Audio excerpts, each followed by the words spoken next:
अस्सलाम वालेकुम दोस्तों, मैं हूं आपका दोस्त अब्दुल वहाब और आज जो है हम यूनिट 2 को फर्दर डिस्कस करेंगे। 2.1.2 की आगे टॉपिक्स को बढ़ाएंगे। अब हमारा जो अगला टॉपिक है वो है जीरो नल मैट्रिक्स। जीरो या नल मैट्रिक्स क्या होता है? A matrix having every element is zero. जिस मैट्रिक्स की हर एंट्री या हर एलिमेंट जीरो हो उसको हम नल मैट्रिक्स कहते हैं या जीरो मैट्रिक्स कहते हैं। लेट सपोज हमारे पास ये है, हमारे पास सिंगल एक ही एंट्री और वही जीरो है, तो ये नल मैट्रिक्स है। एक और एग्जांपल उठा लेते हैं। Let suppose zero zero zero zero zero zero. ठीक है, अब ये तो है 1/1, ये है 2/3, ये भी हमारा नल मैट्रिक्स है क्योंकि हर एंट्री जीरो है। ठीक है, लेट सपोज सी उठा लेते हैं। जीरो जीरो जीरो जीरो, 2/2 इसका ऑर्डर है, दो रोज हैं दो कॉलम्स हैं, मतलब 2/2, हर एंट्री जीरो है, तो मतलब ये भी नल मैट्रिक्स है। मतलब जिस भी मैट्रिक्स की हर एंट्री जीरो होगी वही हमारी नल मैट्रिक्स होगी। मैं उम्मीद करता हूँ आपको समझ में आया होगा। आप इसको नोट कर लीजिए, फिर हम चलेंगे आगे। अब हमारी जो अगली टॉपिक है वो है डायगोनल मैट्रिक्स। ठीक है, डायगोनल मैट्रिक्स क्या होता है? एक तो इसको अब हमारा जो अगला टॉपिक है वो है डायगोनल मैट्रिक्स। डायगोनल मैट्रिक्स क्या होता है? डायगोनल मैट्रिक्स सबसे पहले तो स्क्वायर मैट्रिक्स होता है, मतलब उसके नंबर ऑफ रोज और कॉलम्स बराबर होते हैं। मतलब 2/2, 3/3, 1/1, 4/4, 5/5, 6/6, मतलब ठीक है। एक तो स्क्वायर मैट्रिक्स होता है और all non diagonal entry zero होती हैं। सब जो नॉन डायगोनल एंट्रीज है वो सारी की सारी जीरो होती हैं। अब डायगोनल एंट्री कौन सी होती है, नॉन डायगोनल एंट्री कौन सी होती है, मैं आपको बताता हूँ। एटलीस्ट वन डायगोनल एंट्री जो है वो नॉन जीरो होगी। ठीक है, आते हैं एक मैट्रिक्स बनाते हैं। लेट सपोज ए, अब ये है हमारा 1 1 1। ठीक है, अब ये जो तीनों हैं ये हमारी डायगोनल एंट्रीज है। ठीक है, लेट सपोज ये बाकी सारे के सारे जीरो हैं। अब ये जो लाइन है हमारी, ये है हमारी डायगोनल एंट्रीज। ठीक है, अब डायगोनल एंट्रीज के अलावा बाकी सारी की सारी एंट्रीज जीरो होनी चाहिए। सबसे पहले तो ये स्क्वायर मैट्रिक्स होना चाहिए। ठीक है, यानी कि 3 रोज 3 कॉलम्स हैं तो ये स्क्वायर मैट्रिक्स है, नंबर ऑफ रोज और नंबर ऑफ कॉलम्स बराबर है।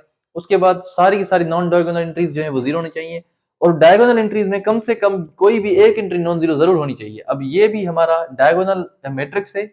लेट सपोज इसी को मैं इस तरह बना दूं, अगर ये 1 1 हो बाकी सारे के सारे जीरो हो। ठीक है, तो ये स्क्वायर मैट्रिक्स भी है, number of rose number of columns बराबर हैं, सारे नॉन नॉन डायगोनल जो एंट्रीज हैं वो जीरो हैं। ये भी नॉन डायगोनल एंट्रीज है, ये भी नॉन डायगोनल एंट्रीज है। उसके अलावा डायगोनल में कम से कम एक नॉन जीरो पड़ा हुआ है, तो ये हमारा है डायगोनल मैट्रिक्स। ठीक है, एक और एग्जांपल उठाते हैं। ये वाला वन भी हटा देते हैं, सिर्फ एक ये वन रखते हैं, बाकी सारे के सारे एंट्री जीरो देते हैं। ठीक है, अब अब देखते हैं क्या ये डायगोनल एंट्रीज है। सबसे पहले तो ये स्क्वायर मैट्रिक्स है, नंबर ऑफ रोज और नंबर ऑफ कॉलम्स बराबर है। ठीक है, दूसरा इसकी सारी की सारी जो नॉन डायगोनल एंट्रीज हैं वो सारी की सारी जीरो हैं। ठीक है, और डायगोनल एंट्रीज में कम से कम एक नॉन जीरो पड़ा हुआ है, तो ये भी हमारा डायगोनल मैट्रिक्स है। ठीक है, जरूरी नहीं कि हमेशा वन ही हो। ठीक है, इसमें आप 5 6 8 भी रख सकते हो। 8 0 0 0 0 0 0 0 0, ये भी हमारा डायगोनल मैट्रिक्स है। यहाँ पे भी लेट सपोज 8 8 आ जाए तो ये भी हमारा डायगोनल मैट्रिक्स है।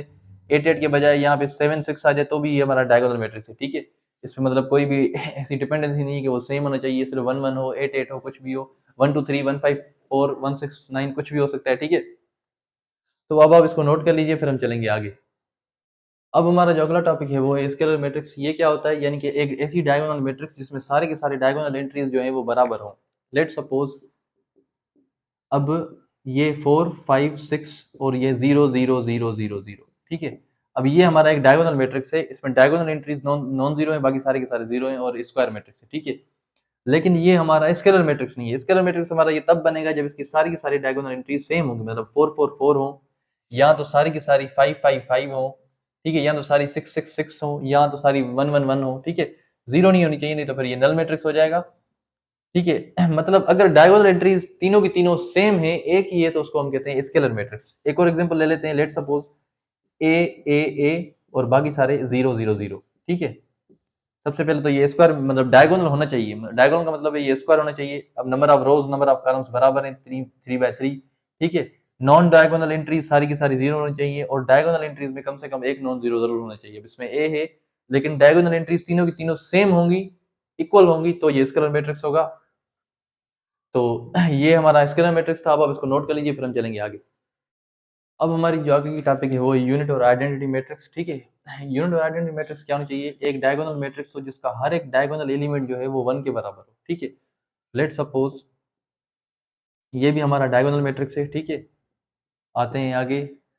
ये भी हमारा जो है वो डायगोनल मैट्रिक्स है, 1 1 1, ये भी हमारा डायगोनल मैट्रिक्स है। ठीक है, अब ये इसमें देखो, नंबर ऑफ रोज और नंबर ऑफ कॉलम्स बराबर है, मतलब स्क्वायर मैट्रिक्स है। अब एक ही एंट्री और वो डायगोनल नॉन डायगोनल एंट्रीज है ही नहीं और वो नॉन जीरो है, तो ये डायगोनल में आता है, डायगोनल में भी आता है ये, ठीक है। उसके अलावा ये यूनिट यूनिट और आइडेंटिटी मैट्रिक्स में भी आता है, ये स्केलर मैट्रिक्स में भी आता है। अब इसमें देखें नंबर ऑफ रोज और नंबर ऑफ कॉलम्स बराबर हैं, ठीक है। डायगोनल एंट्रीज हम के अलावा हमारे पास 0 0 है और डायगोनल एंट्रीज हैं सेम है 1 है, ठीक है। सेम होंगी तो स्केलर होगा और अगर सिर्फ और सिर्फ 1 1 होंगी तो फिर वो होगा यूनिट और आइडेंटिटी मैट्रिक्स। इसको हम यूनिट और आइडेंटिटी मैट्रिक्स कहते हैं। ये 4 by 4 5 by 5 6 by 6 बस 1 1 1 1 बढ़ते जाएंगे, तो ये हमारा यूनिट और आइडेंटिटी मैट्रिक्स बनते जाएंगे। तो इसकी इसी के साथ हमारी 2.1.2 जो है वो खत्म हुई। इंशाल्लाह मिलते हैं 2.1.3 की थ्योरी में। तब तक के लिए अल्लाह हाफिज़।